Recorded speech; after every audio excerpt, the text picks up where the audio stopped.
Dr. Swasti Rao, you want to come in on this? How this moves forward really now, the Russia-Ukraine war. Donald Trump, of course, have been reiterating time and again that he will end the war. He's also asked President Volodymyr Zelensky to be ready for a cut in the aid. Yeah, Shreya, there are a couple of things here. So I was myself in Ukraine and traveling across the entire country, trying to get a first-hand impression of what really is happening on the ground. How is the political opinion shaping up? How has been the President Zelensky's calls for first the 1991 borders and how he's sort of landed up compromising on that and now becoming more realistic, etc. So I can definitely tell you one thing, which is that contrary to what everybody expects, that Donald Trump would come and end the war in 24 hours. I mean, obviously, if you carefully see how he has been putting together his cabinet, and if you see three key appointments, one, of course, was a special envoy for Russia and Ukraine, that is Keith Kellogg. Or if you look at, the National Security Advisor or the Secretary of State, I mean, these three key appointments have been, for people who have had, I would say, if not a very pro-Ukrainian position, but definitely very strong views on Russia. And that tells us that Donald Trump isn't really having a plan to come and just stop the war like that. I think what he would do is that he would make possible to reach a position where negotiations are possible. And for that, he could actually double down aid to Ukraine to bring Russia on the table. And if Ukraine wouldn't do that, he could actually cut down aid to Ukraine to make Ukraine come on the table.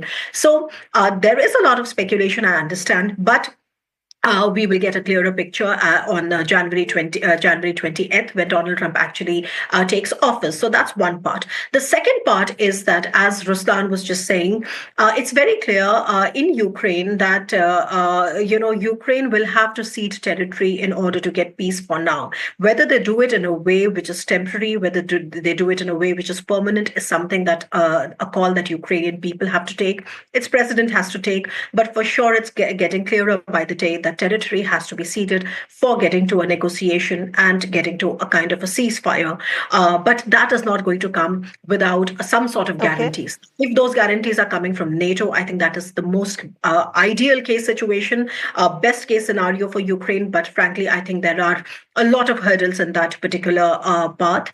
The other one, as Ruslan said, could be about getting more specific security guarantees, even if not NATO. But I think we will have to wait and watch. And thirdly, a related part is about, regardless of Donald Trump's threats, I agree with Ambassador Sajanhar when he says that it's pretty much an empty threat because, everybody in Europe knows that Donald Trump might be forcing Europeans to really shoulder more responsibility and more burden share when it comes to their security, because they've been for too long been used to sort of free riding on the American resources.